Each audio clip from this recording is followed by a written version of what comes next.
आइए दोस्तों, स्वागत है आपका हमारे YouTube channel turning point Muzaffarpur में। आज हम फिर से लेकर आए हैं आपके लिए हिस्ट्री का तीसरा जो क्लास होगा आपका, उसके लिए लेकर आए हैं। कल हम आपको लेकर चले थे ईसा पूर्व ईस्वी के बारे में बताए थे, कौन कौन सा संवत का प्रारंभ हुआ था। बहुत ही महत्वपूर्ण टॉपिक लेकर चलेंगे। एक चीज़ और बता दें आपको कि जो भी हम आपका टेस्ट लेते हैं या फिर ये जो वीडियो डालते हैं, उससे SSC GD का लगभग 80% क्वेश्चन वहीं से आ रहा है अभी। ठीक है, तो उसको एकदम लाइन बाय लाइन देखते चलेंगे, ध्यानपूर्वक देखते चलेंगे। ठीक है, क्या है कि बहुत सारे ऐसे स्टूडेंट्स हैं जो बच्चियां हैं, वो देकर आए हैं, उनका जो ओपिनियन है वो बता रहे हैं, या फिर जो उसका PDF आता है वो मैं खुद भी देख रहा हूँ, तो उसके हिसाब से आपका पता चल जाएगा। तो आज फिर हम आते हैं कि प्राचीन भारतीय इतिहास पे एकदम नॉर्मली तरीके से, आपको कोई बड़ा सा ढड्ढर लेके हम नहीं चलेंगे, नहीं पढ़ाएंगे, एकदम एक एक लाइन का स्क्रिप्ट लेकर चलेंगे और एकदम नॉर्मली तरीके से चलेंगे। ठीक है, तो आपका क्या है कि प्राचीन भारतीय इतिहास में जो स्रोत है प्राचीन भारतीय इतिहास, तो यह है प्राचीन भारतीय इतिहास के अध्ययन के लिए कितने स्रोत हैं। तो प्राचीन भारतीय इतिहास जो अपना, उसके अध्ययन के लिए स्रोतों की संख्या कितनी बनी, तो उसके लिए स्रोतों की संख्या जो बन गई थी, उसके लिए स्रोत की संख्या बन गई थी 2। उसके लिए कितने, 2 ठो स्रोत बन गए थे। कौन कौन से स्रोत बन गए? एक आ गया पुरातात्विक स्रोत। कौन सा? एक आ गया पुरातात्विक स्रोत। पुरातात्विक मतलब जो पुरानी चीजों को जो उत्खनन करके या पुराने सामग्रियों से जो इतिहास का पता लगाया जाता है, उसे पुरातात्विक स्रोत कहते हैं। उत्खनन से प्राप्त सामग्री, अभिलेख, सिक्के, स्मारक, भवन, चित्रकला, मूर्तिकला, मंदिर निर्माण कला शैलियां जो है, इन सबों से हमें पुरातात्विक स्रोतों से हमें इतिहास के बारे में पता चलता है। ठीक है, इन सबों से उत्खनन होकर पता चलता है यह किस काल के हैं, किस राजा के समय के हैं, बनवाया गया किस शैली में है, कब से कब तक कौन सा शैली रहा, इन सबों का वर्णन मिलता है। और दूसरा आ जाता है आपका साहित्यिक स्रोत आ जाता है। एक पुरातात्विक स्रोत और दूसरा आ जाता है साहित्यिक स्रोत आ जाता है। ठीक है, तो साहित्यिक स्रोत में कौन सा आ जाता है? साहित्य मतलब आ जाता है जो पढ़ाई लिखाई से संबंधित हो, तो धार्मिक साहित्य। धार्मिक साहित्य में आ गया वेद, पुराण, इन सबों का वर्णन आ जाता है, इनसे हमें पता चलता है। धर्मोत्तर साहित्य से पता चलता है। उसके बाद यात्रा वृतांत, यानी जो भी विदेशी आक्रमणकारी आए, वो अपने साथ एक एक न्यूज रिपोर्टर लेके आए थे, मतलब एक एक जो है लेखक लेकर आए थे। तो या फिर बहुत सारे ऐसे यात्री थे जो भारत आकर घूमे थे अध्ययन के लिए, जैसे हेनसांग जो है चीन का निवासी था। 629 में चला, 630 में पहुंचा था बेचारा, और 645 में यहाँ से वापस गया था। तो 15 सालों में यह यहाँ नालंदा विश्वविद्यालय में पढ़ा था, और वह कुल 138 देश घूम चुका था, यानी 138 देशों का विवरण भी कर चुका है अपने पुस्तक CUK में। तो यात्रा वृतांत से भी पता चलता है। ठीक है, बहुत सारे पुस्तक हैं, रेहला आ गया, इब्न बतूता जो लिख चुके हैं, बहुत सारे ऐसे पुस्तक हैं, कंग्यूर तंग्यूर के जो लेखक हैं, उन सबों से पता चलता है। साहित्यिक स्रोत से हमें इतिहास के बारे में पता चलता है। ठीक है, तो यहाँ पे आ जाएंगे पुरातात्विक स्रोत यानी पुराने टीलों को विधिवत उत्खनन से प्राप्त सामग्री का अध्ययन जो होता है वह किस में होता है? तो पुराने टीलों के विधिवत उत्खनन से प्राप्त सामग्री का जो अध्ययन होता है वह किया जाता है किसमें? तो वह किया जाता है पुरातत्व विज्ञान। वह किसमें किया जाता है? पुरातत्व विज्ञान में किया जाता है। पुरातत्व विज्ञान में इसका अध्ययन किया जाता है। किसमें? पुरातत्व विज्ञान में अध्ययन किया जाता है। दूसरा है कि जीवाश्मों की प्राचीनता का पता लगाने की विधि है, यानी जीवाश्म का जो है प्राचीनता की पता लगाने के लिए कौन सी विधि का प्रयोग करते हैं? तो इसके लिए प्रयोग किया जाता है कौन सी विधि? रेडियो कार्बन स्रोत का प्रयोग करते हैं। इसके लिए किसका प्रयोग करते हैं? रेडियो कार्बन स्रोत का प्रयोग किया जाता है। हम लोग जिसको लिख सकते हैं C14 लिखा जाता है। C14 रेडियो कार्बन पद्धति का प्रयोग किया जाता है, जिसके तहत जो है जीवाश्मों की प्राचीनता का पता लगाते हैं। यहाँ पे आ जाएगा कि निर्जीवों की प्राचीनता का पता लगाने की विधि कौन सी आ जाती है? निर्जीवों की जो प्राचीनता है उसके पता लगाने की विधि कौन सी आ जाती है? तो निर्जीवों की पता लगाने के लिए जो विधि आ जाएगी वह आ जाती है यूरेनियम डेटिंग विधि। कौन सी आ जाती है? या आ जाती है यूरेनियम डेटिंग विधि आ जाती है। यूरेनियम डेटिंग विधि जो है इसकी आ जाती है। तो यहाँ पे क्या है कि जीवाश्मों की प्राचीनता तो रेडियो कार्बन डेटिंग, निर्जीवों की प्राचीनता, निर्जीव जिसमें कोई जान ना हो उसकी प्राचीनता तो कौन सा? यूरेनियम डेटिंग का प्रयोग किया जाता है। निर्जीवों की प्राचीनता के लिए किसका? यूरेनियम डेटिंग का प्रयोग किया जाता है। ठीक है, चलिए अगले भाग में चलते हैं, फिर अगले प्रश्न पे चलते हैं। यहाँ पे सारे प्रश्न आपके लिए बहुत ही महत्वपूर्ण प्रश्न है, और एक एक प्रश्न जो है आपके लिए बहुत महत्वपूर्ण साबित होगा। एक लाइन का प्रश्न लेकर चल रहे हैं आपका चाहे वो कोई भी एग्जाम हो, वनडे एग्जाम के लिए बहुत ही महत्वपूर्ण आ जाता है। ठीक है, चलिए तो फिर आता है आपका यूरेनियम डेटिंग विधि से हम आगे बढ़ते हैं। उसके बाद आता है कि C14 की अर्धायु। आपका प्रश्न आ जाएगा कि C14 जो है विधि है, C14 की अर्ध आयु कितनी होती है, C14 की जो है अर्ध आयु कितनी होती है। तो दोस्तों C14 जो पद्धति है उसकी अर्ध आयु कितनी लिखी जाती है, हाफ लाइफ जो लिखी जाती है वह कितनी लिखी जाती है, वह लिखी जाती है 5568 वर्ष। हाफ टाइम जो है, हाफ लाइफ इसका कितना लिखा जाता है, तो 5568 वर्ष लिखा जाएगा। आपसे प्रश्न आएगा कि C14 की अर्ध आयु कितनी, तो 5568, हाँ 5568 वर्ष जो है C14 का जो है अर्ध आयु आ जाता है। ठीक है, फिर आपसे प्रश्न आएगा कि चट्टानों की प्राचीनता को जानने की विधि। चट्टानों की प्राचीनता, चट्टानों की जो प्राचीनता है, चट्टानों की प्राचीनता को जानने की विधि क्या कहलाती है, जानने की विधि, चट्टानों की प्राचीनता को जानने की जो विधि आती है उसे क्या कहा जाता है, तो चट्टानों की प्राचीनता को जानने की विधि जो आता है उसे लिखा जाता है रूबिडियम विधि। क्या लिखा जाता है, रूबिडियम विधि लिखा जाता है, रूबिडियम विधि लिखा जाता है। चट्टानों की प्राचीनता का जो आ जाएगा वह कौन सा आ जाएगा, रूबिडियम विधि आ जाता है यहाँ पे। ठीक है, उसके बाद आपका आ जाता है कि रूबिडियम विधि आ जाता है। उसके बाद आपसे प्रश्न आएगा कि रूबिडियम स्ट्रोंशियम में बदलता है। रूबिडियम जो आता है, रूबिडियम जो है वह स्ट्रोंशियम में कितने वर्षों पे बदल जाता है, स्ट्रोंशियम में कितने वर्षों पे स्ट्रोंशियम में बदल जाता है, रूबिडियम स्ट्रोंशियम में बदल जाता है। तो बदल जाता है कितने वर्षों पे बदल जाता है, तो रूबिडियम जो है स्ट्रोंशियम में जो बदलेगा वह बदलेगा 43 यानी 43 करोड़ वर्ष में बदल जाएगा। 43 करोड़ वर्ष में रूबिडियम जो है किस में बदल जाएगा, स्ट्रोंशियम में बदल जाएगा। तो कितना में, तो 43 करोड़ वर्ष में रूबिडियम जो है वो स्ट्रोंशियम में बदल जाता है। ठीक है, फिर आपका आ जाएगा कि सिक्कों का अध्ययन जो है, सिक्कों का अध्ययन किया जाता है किसमें, ये तो बराबर एकदम जो भी हमारे क्लास के रेगुलर बच्चे हैं उनको तो सबसे पहले यह याद होता है। सिक्कों का अध्ययन किसमें करते हैं, सिक्कों का अध्ययन क्या कहलाएगा, तो सिक्कों का अध्ययन किया जाता है न्यूमिस्मैटिक्स में करते हैं। सिक्कों का अध्ययन किस में करते हैं, तो करते हैं न्यूमिस्मैटिक्स में करते हैं। न्यूमिस्मैटिक्स में सिक्कों का, पुराने सिक्कों का जो अध्ययन किया जाएगा वह किस में किया जाएगा, तो न्यूमिस्मैटिक्स में पुराने सिक्कों का अध्ययन किया जाता है। ठीक है, फिर आपसे प्रश्न आएगा यहाँ पे, इस प्रश्न को ध्यान से देखना है कि शिलालेखों का अध्ययन किया जाता है किसमें, किसका, शिलालेखों का अध्ययन, शिलालेखों का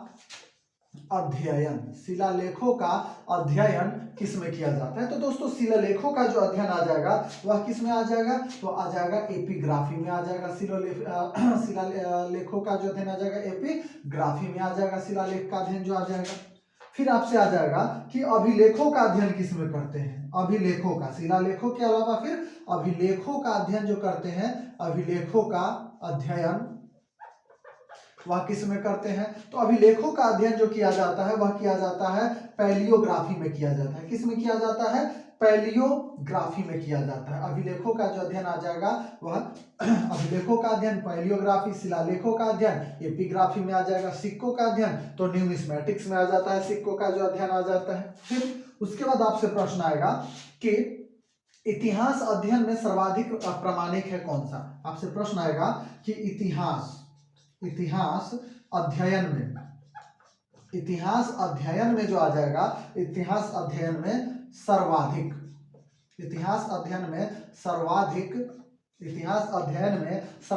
प्रामाणिक है, सर्वाधिक प्रामाणिक आ जाएगा। सर्वाधिक जो प्रामाणिक है, सर्वाधिक प्रामाणिक है तो वह क्या, इतिहास अध्ययन में सर्वाधिक प्रामाणिक आ जाएगा। तो सबसे अधिक प्रामाणिक जो आ जाता है वह आ जाता है आपका पुरातात्विक स्रोत। कौन सा आ जाता है, पुरातात्विक स्रोत आ जाता है। पुरातात्विक स्रोत जो है सबसे प्रामाणिक आ जाता है। यहाँ पे सबसे पुरातात्विक कौन सा आ जाएगा, तो सबसे आप इतिहास में अध्ययन में सर्वाधिक प्रामाणिक आ जाएगा पुरातात्विक स्रोत, इसका सबसे प्रामाणिक माना जाता है। ठीक है, चलिए फिर इसके आगे चलते हैं, इसके आगे देखते हैं सारे प्रश्न आपके लिए महत्वपूर्ण लेकर चल रहे हैं। जहां भी दिक्कत हो, जिस चीज को समझने में दिक्कत हो, आप पूछ सकते हैं, बेधड़क पूछ सकते हैं। कमेंट बॉक्स आपके लिए हमेशा खुला रहता है 24/7, ठीक है, उसमें आप बेधड़क होकर पूछ सकते हैं, ठीक है। चलिए फिर आपसे प्रश्न आएगा कि पुरातात्विक स्रोतों के सर्वाधिक प्रामाणिक है वह कौन कौन से। आपसे प्रश्न आ जाएगा कौन सा, तो पुरातात्विक स्रोतों में पुरातात्विक स्रोत जो आ जाएगा, पुरातात्विक स्रोत में सर्वाधिक जो है प्रामाणिक, पुरातात्विक स्रोत में सर्वाधिक जो प्रामाणिक है वह कौन सा आ जाएगा। तो पुरातात्विक स्रोत है उसमें सबसे अधिक प्रामाणिक आ जाता है, वह आ जाता है अभिलेख। अभिलेख हुआ होता है जो बड़े बड़े शिलाओं पे, पत्थरों पे जो लिखा जाता है वह अभिलेख। तो पुरातात्विक स्रोतों में सर्वाधिक प्रामाणिक जो आ जाएगा, एकदम परफेक्ट वाला जो आ जाएगा, वह किससे, तो हमें अभिलेख से मिलेगा, ठीक है। किससे मिलेगा, अभिलेख से मिलेगा। आपसे फिर से प्रश्न आएगा कि भारत में सर्वप्रथम ऐतिहासिक स्थल की खुदाई आरंभ की। भारत में जो हुआ था, सर्वप्रथम ही कहेंगे,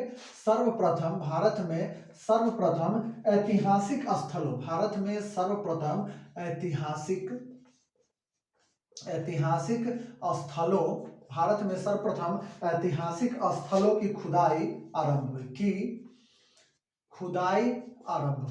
खुदाई आरंभ हुई। तो सबसे पहले जो ऐतिहासिक स्थलों की जो आरंभ हुई या फिर आरंभ की, वह आरंभ जो किया वह किन्होंने किया था, तो वह जॉन मार्शल ने किया था। किन्होंने किया था, वह किया था जॉन मार्शल ने किया था। अब जॉन मार्शल ने कब किया था, भारत में सर्वाधिक जो है सर्वप्रथम ऐतिहासिक स्थलों की खुदाई कौन की आरंभ किए, तो वह किए थे जॉन मार्शल ने किया था। अच्छा, तो जॉन मार्शल जो सबसे पहले खुदाई किए, तो उन्होंने कब कितने के आसपास किया था, तो उन्होंने 1901 ईस्वी के आसपास कर दिया था। कब कर दिया था, 1901 ईस्वी के आसपास जो है इसका उत्खनन कर दिया था, ठीक है। फिर आपसे आ जाएगा, फिर आपसे क्या आ जाता है,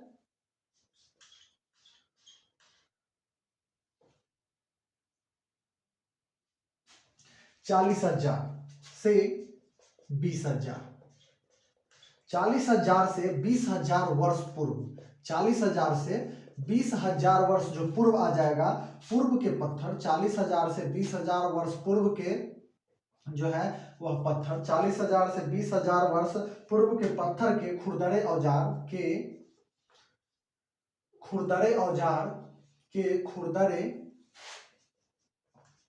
औजार जो है वह क्या कहलाते हैं, खुरदरे औजार जो पाए गए हैं, वह कहां से पाए गए हैं। तो 40,000 से 20,000 ईसा पूर्व में जो वर्ष पूर्व जो है पत्थर के खुरदरे औजार जो है वह कहां से पाए गए, तो यह जो पाया गया, यह यहां से पाया गया, कहां से, सोहन घाटी से। यह कहां से पाया गया, सोहन घाटी से। अब सोहन घाटी कहां पड़ेगा, तो सोहन घाटी आपका पड़ जाएगा पाकिस्तान में पड़ जाएगा। सोहन घाटी कहां पड़ जाएगा, पाकिस्तान में पड़ जाएगा। 40,000 से 20,000 वर्ष पूर्व के पत्थर के खुरदरे औजार जो पाए गए हैं वह कहां से पाए गए हैं, तो सोहन घाटी से पाए गए हैं। सोहन घाटी कहां अवस्थित है, तो पाकिस्तान में अवस्थित है, ठीक है। फिर आपसे प्रश्न आएगा यहाँ पे कि सिंधु स्थल जहां 500 मोहर मिला। प्रश्न आएगा कि सिंधु स्थल, वह सिंधु स्थल जहां से 500 मुहर मिला, वह सिंधु स्थल जहां से 500 मुहर मिला, वह सिंधु स्थल जहां से 500 मुहर मिला है। तो वह सिंधु स्थल कौन सा हो सकता है जहां से 500 मुहर मिला है, तो वह सिंधु स्थल आ जाएगा मोहनजोदड़ो। वह सिंधु स्थल कौन सा आ जाएगा, मोहनजोदड़ो आ जाएगा वह सिंधु स्थल जहां 500 मुहर मिलेगा। आपसे प्रश्न आएगा वह सिंधु स्थल जहां से 500 मुहर मिला है, वह स्थल कौन सा आ जाएगा, तो आ जाएगा मोहनजोदड़ो। कौन सा आ जाएगा, मोहनजोदड़ो। फिर प्रश्न आएगा कि मोहनजोदड़ो जो है, मोहनजोदड़ो फिल्म भी आ चुका है जिसमें ऋतिक रोशन अभिनय कर चुके हैं। तो मोहनजोदड़ो से मोहनजोदड़ो से मिले मुहर जानकारी देते हैं। मोहनजोदड़ो से मिले जो मुहर मिले हैं, मिले मुहर जानकारी देते हैं, मिले मुहर जानकारी देते हैं। तो मिले मुहर जानकारी किसकी देते हैं? मोहनजोदड़ो से जो हमें मुहर मिला उससे जानकारी किसका मिलेगा? तो उससे जानकारी मिलता है हमें धार्मिक स्थिति का। किसका मिलता है? धार्मिक स्थिति का। धार्मिक स्थिति की जानकारी मिलती है हमें कहां से? तो हमें मोहनजोदड़ो से मिले मुहर में धार्मिक स्थिति की जानकारी मिलती है। फिर आ जाएगा आपसे एक और प्रश्न पूछेगा कि वैशाली में जो बिहार में वैशाली अपने क्षेत्र में, जो वैशाली में मिट्टी के 274 मुहर मिले हैं। वैशाली में मिट्टी के 274 मुहर मिले हैं। अब मिले हैं तो ये कहाँ मिले हैं? वैशाली तो बहुत बड़ा है ना, तो वैशाली में जो मिट्टी के 274 मुहर मिले हैं वह कहाँ से मिले हैं? तो यह मिले हैं बसाढ़ से मिले हैं। वह कहाँ से मिले हैं? बसाढ़ से मिले हैं। कहाँ से मिले हैं? तो बसाढ़ से मिले हैं। वैशाली में मिट्टी के 274 मुहर जो मिले हैं वह कहाँ से मिले हैं? बसाढ़ से मिले हैं। सर्वाधिक स्रोतों में, पुरातात्विक स्रोतों में सर्वाधिक प्रमाणिक कौन आ जाएगा? अभिलेख। भारत में सर्वप्रथम ऐतिहासिक स्थलों की खुदाई का आरंभ कौन किया? John Marshall. कब? 1901 में। 40,000 से 20,000 वर्ष पूर्व के पत्थर के खुरदरे औजार पाए गए कहां से? सोहन घाटी से। और सोहन घाटी कहाँ है? पाकिस्तान में अवस्थित है। अच्छा, सिंधु स्थल जहां से 500 मुहर मिला, वो मुहर कहाँ मिला? मोहनजोदड़ो से। और मोहनजोदड़ो में जो मुहर मिला वह हमें जानकारी किसकी देती है? तो जानकारी देती है हमें धार्मिक स्थिति की जानकारी देती है। फिर वैशाली में मिट्टी के कितने अभिलेख मुहर मिले हैं? तो 274 मुहर मिले हैं। और यह मुहर कहां से मिले हैं? तो यह मुहर मिले हैं कहां से? बसाढ़ से मिल गए हैं। यह मुहर जो मिल गए हैं कहां से मिल गए हैं? बसाढ़ से मिल गए हैं। ठीक है, चलिए फिर अगले प्रश्न पे हम आते हैं। अगला प्रश्न आपका क्या कहता है उस पर फिर देखते हैं।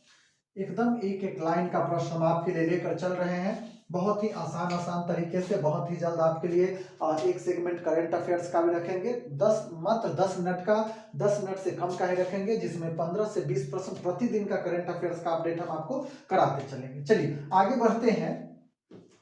बढ़ते हैं और अगला प्रश्न आ जाता है कि अगला प्रश्न जो आ जाता है कि चौथी शताब्दी में, यहां पे आ जाएगा कि चौथी शताब्दी जो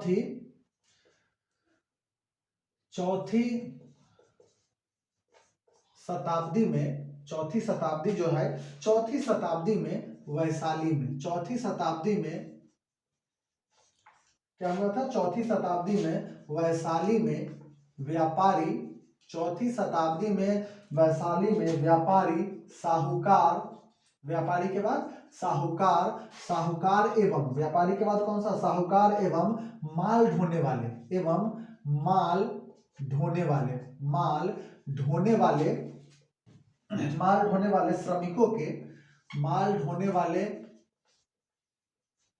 श्रमिकों के अस्तित्व का प्रमाण देते हैं। श्रमिकों के अस्तित्व का जो प्रमाण देते हैं वह कहां से मिलेगा? प्रमाण देते हैं। तो आपको अभी बताया है ना कि वैशाली में जो मोहर मिला 274 मिला हुआ कहां से मिले हैं? तो ये जो हमको मिलेगा चौथी शताब्दी में वैशाली में व्यापारी, साहूकार एवं माल ढोने वाले श्रमिकों के अस्तित्व का पता जो चलता है, तो वह हमें किससे पता चलता है? तो वह पता चलता है बसाढ़ के मुहर से। वह किससे पता चलता है? तो बसाढ़ के मुहर से पता चलता है। बसाढ़ के मुहर से पता चलता है कि चौथी शताब्दी में वैशाली में व्यापारी, साहूकार एवं माल ढोने वाले श्रमिक भी वहां पे मौजूद हुआ करते थे। इसका पता चलेगा कहां से? बसाढ़ से हमें पता चलता है। फिर अगला प्रश्न आ जाता है कि डॉक्टर बीबी लाल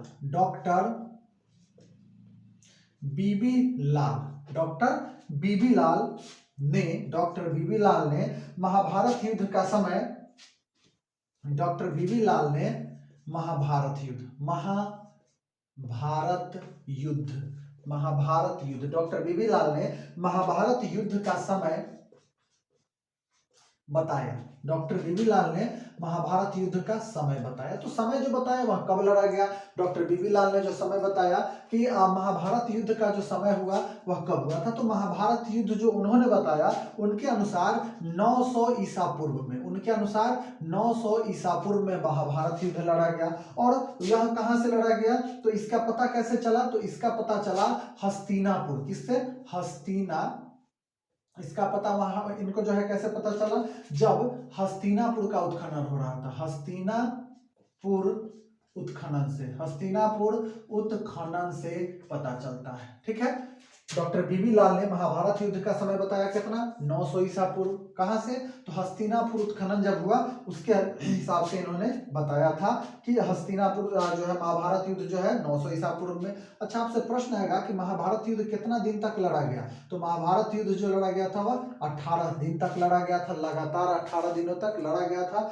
उसमें नियम कानून बनाए गए थे महाभारत युद्ध में, संध्या होने के बाद कोई किसी पे वार नहीं कर सकता है। ठीक है, और सब मिलजुल के भी रह सकते हैं, उसका बहुत ही अच्छा नियम था। अभी का है कि अभी आप लड़के गए, पीछे से आएगा कोई, दो गोली धा देगा, निकल देगा, कभी चाकू भोंक देगा, वैसा नहीं था महाभारत युद्ध के समय। बहुत नियम कानून के साथ, कायदे कानून के साथ लड़े गए थे। ठीक है, फिर आपका अगला प्रश्न आ जाता है, अगला यहाँ पे प्रश्न आ जाएगा कि मुद्राएं, मुद्राएं जो है, यह मुद्राएं विस्तृत जानकारी देती है, मुद्राएं जो है वह विस्तृत जानकारी देती है, मुद्राएं जो है वह विस्तृत जानकारी देती है। तो मुद्राएं हमें किसकी विस्तृत जानकारी दे सकती हैं, तो मुद्राएं जो हमें दे सकती हैं जानकारी वह 200 ईसा पूर्व यानी कि 200 बीसी, 200 बीसी से लेकर के 300 बीसी, 200 बीसी से 300 बीसी तक की जानकारी देती है, 200 बीसी से 300 बीसी तक की हमें जानकारी देती है। मुद्राएं विस्तृत जानकारी देती है, 200 ईसा पूर्व से लेकर के